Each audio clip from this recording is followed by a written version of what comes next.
Welcome বন্ধুরা, welcome to my YouTube channel 2ASB blog. আমার channel যারা রেগুলার দেখেন তারা অবশ্যই জানেন আমরা খুব রিসেন্ট দার্জিলিং থেকে ঘুরে এসেছি। আর প্রতিটা জায়গায় ঘুরে আসার পর আমরা প্রতিবার যেটা করে থাকি যে সেই জায়গা সংক্রান্ত একটা সাপোর্টিং ভিডিও আমার চ্যানেলে আপলোড করি, যাতে আমার যারা দর্শক বন্ধু তাদের উপকার হয়। তো এই ভিডিওতে আমরা যে দার্জিলিং ঘুরেছিলাম, আমাদের দার্জিলিং ঘোরার যে অভিজ্ঞতা, সেই অভিজ্ঞতার উপরে বেস করে এই ভিডিওটি তৈরি হচ্ছে। তো চলুন ভিডিওটি শুরু করা যাক।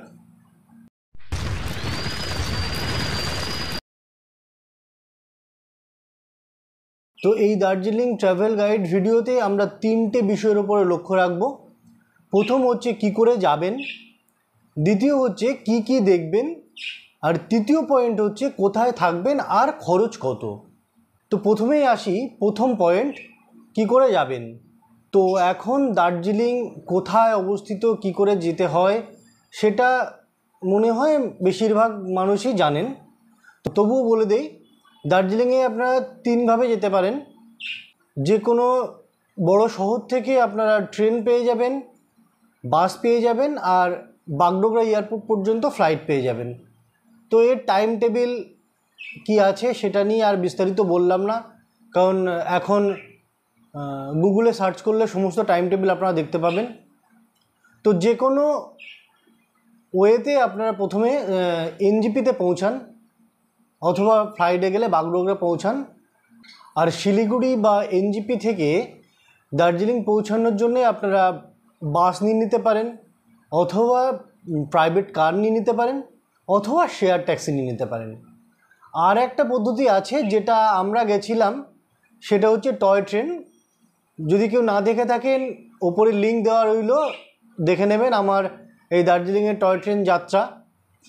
আমরা এনজিপি স্টেশন থেকে টয় ট্রেন ধরেছিলাম এবং দার্জিলিংয়ে গেছিলাম। তো এই পদ্ধতিতেও আপনারা যেতে পারেন, কিন্তু এই টয় ট্রেনের টিকিটগুলো খুব লিমিটেড হয়, তো সেই কারণে 4 মাস আগের থেকে বুকিং করতে হয়। আমরা সেভাবেই টিকিটটা পেয়েছিলাম। তো যে কোনো একটা পদ্ধতি অবলম্বন করে আপনাদের প্রথমে পৌঁছাতে হবে দার্জিলিংয়ে। এইবারে আসি দার্জিলিংয়ের মূল বিষয়, যে দার্জিলিংয়ে কীভাবে ঘুরবেন, মানে কি কি জিনিস দেখবেন। দেখুন, দার্জিলিংয়ে যারা ট্রাভেল এজেন্ট আছে বা দার্জিলিংয়ের যারা কার ড্রাইভার আছে, তারা নিজেদের মতো করে একটা কিন্তু প্যাকেজ সাজিয়ে রেখেছে, যেটাকে 7 পয়েন্ট, 3 পয়েন্ট অথবা মিক্স পয়েন্ট বলছে। এই পয়েন্টগুলোর বাইরে গিয়ে আমরা একটা সুন্দর প্ল্যান তৈরি করেছিলাম, যে প্ল্যানে আমরা ঘুরেছিলাম। যদি আমার ভিডিও দেখে থাকেন তাহলে আপনারা জানবেন যে কিছুটা আমাদের সমস্যা হয়েছিল বৃষ্টির জন্য, ওয়েদার সাথ দেয়নি সে কারণে।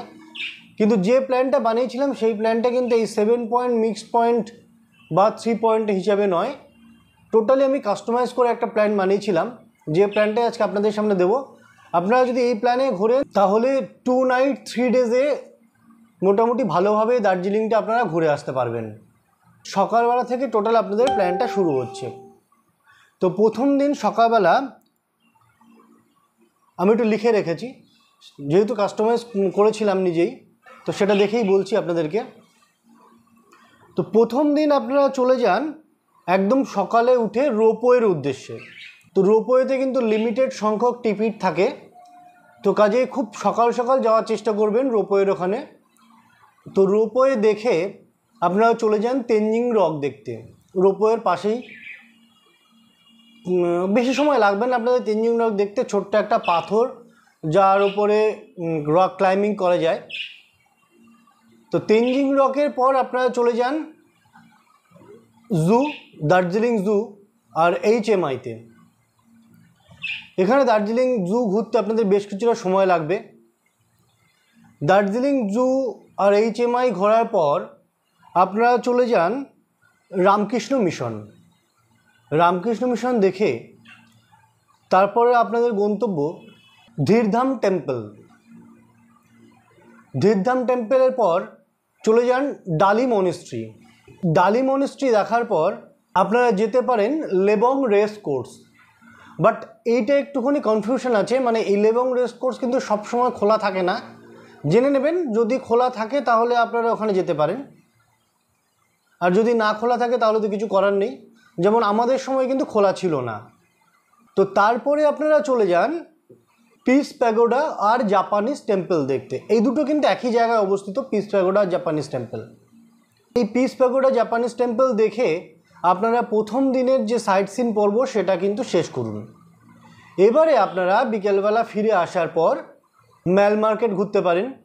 আর ম্যাল মার্কেট সংলগ্ন মহাকাল টেম্পল, এই মহাকাল টেম্পল কিন্তু ম্যাল মার্কেটের থেকে হেঁটে যাওয়া যায়, এটাও আপনারা ঘুরে দেখে নিতে পারেন। তারপরে ফিরে এসে রাতে ডিনার করে রেস্ট করুন, কারণ পরদিন সকালবেলা আর্লি মর্নিংয়ে উঠতে হবে। তো চলে আসি সেকেন্ড ডে। সেকেন্ড ডে আপনাদের কিন্তু খুব ভোরে ভোরে উঠতে হবে, মানে 3টের মধ্যে আপনাদেরকে হোটেল ছাড়তেই হবে, কারণ সেকেন্ড ডেতে আপনারা প্রথমেই যেটা যাবেন সেটা হচ্ছে টাইগার হিল। আর টাইগার হিলে যাওয়ার জন্যে কিন্তু প্রচুর গাড়ির লাইন পড়ে, কাজেই 3টের সময় উঠে আপনাদেরকে বেরোতেই হবে টাইগার হিলের উদ্দেশ্যে। তো প্রথমে টাইগার হিল চলে যান। টাইগার হিলে গিয়ে ওখান থেকে অপরূপ সুন্দর যে সানরাইজ সেটা দেখুন, আর সানরাইজের সঙ্গে সঙ্গে সেই সোনালি কাঞ্চনজঙ্ঘাকে ওখান থেকে উপভোগ করতে পারবেন। তারপর ওখান থেকে চলে আসুন বাতাসিয়া লুপ। এই বাতাসিয়া লুপটা সকালবেলা দেখতে মনোরম লাগে, আর বাতাসিয়া লুপ থেকেও আপনারা কাঞ্চনজঙ্ঘা দেখতে পাবেন। তো বাতাসিয়া লুপের ভিতরে বেশ কিছুটা সময় কাটান, সুন্দর একটা গার্ডেন এরিয়া। তারপর চলে আসুন ঘুম মনিস্ট্রি। এই ঘুম মনিস্ট্রি দেখে সকালের ব্রেকফাস্টটা সেরে নিন। ব্রেকফাস্ট সারার পরে আপনারা চলে যান রক গার্ডেন। রক গার্ডেনের পর আপনারা চলে যান গঙ্গা মাইয়া পার্ক। এই গঙ্গা মাইয়া পার্ক কিন্তু ট্রাভেল এজেন্টরা কিংবা ড্রাইভাররা আপনাদেরকে বলবে না। এই গঙ্গা মাইয়া পার্কের জন্য যে ড্রাইভারের সঙ্গে আলাদা করে চুক্তি করে নেবেন। রক গার্ডেনের নিচে সচরাচর নামতে চায় না, তবে আপনারা পয়সা দিয়ে চুক্তি করে নিলে অবশ্যই যাবে, খুব ভালো জায়গাটা। তো গঙ্গা মাইয়া পার্কের পর আপনারা চলে আসুন orange valley tea garden. Orange valley tea garden দেখে চলে আসুন হ্যাপি ভ্যালি টি গার্ডেন।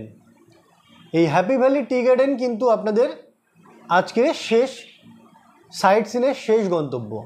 তো এইগুলো মোটামুটি দেখতে আপনাদের প্রায় বিকেল হয়ে যাবে।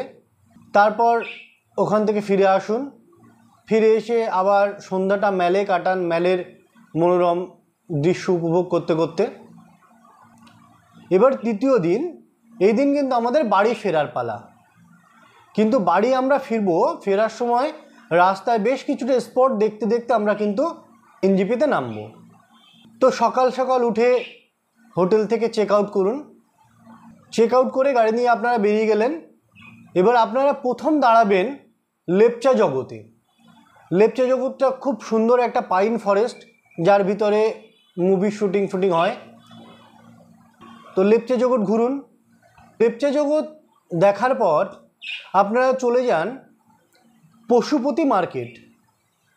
এই পশুপতি মার্কেটে একটা বিষয় আছে, আপনারা যে পশুপতি মার্কেট একটা বর্ডার পার করে নেপাল সীমান্তে গিয়ে কিন্তু এই পশুপতি মার্কেটটা, তো আপনারা যে গাড়িতে যাবেন সেই গাড়িটা কিন্তু এই বর্ডারেই দাঁড়িয়ে থাকবে।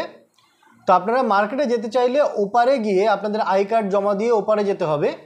ওপারে গিয়ে ওখান থেকে আলাদা গাড়ি করে কিন্তু মার্কেটে যেতে হবে। তো মার্কেটটা না যেতে চাইলে যাওয়ার খুব একটা প্রয়োজন নেই, কারণ তেমন কিছুই নেই, ছোট্ট একটা মার্কেট এলাকা।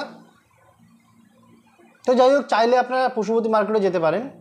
তো পশুপতি মার্কেট থেকে চলে আসুন সীমানা ভিউ পয়েন্টে। এই সীমানা ভিউ পয়েন্ট পাহাড়ের ঢালে ছোট্ট একটা জায়গা, এখান থেকে নেপাল দেখা যায়।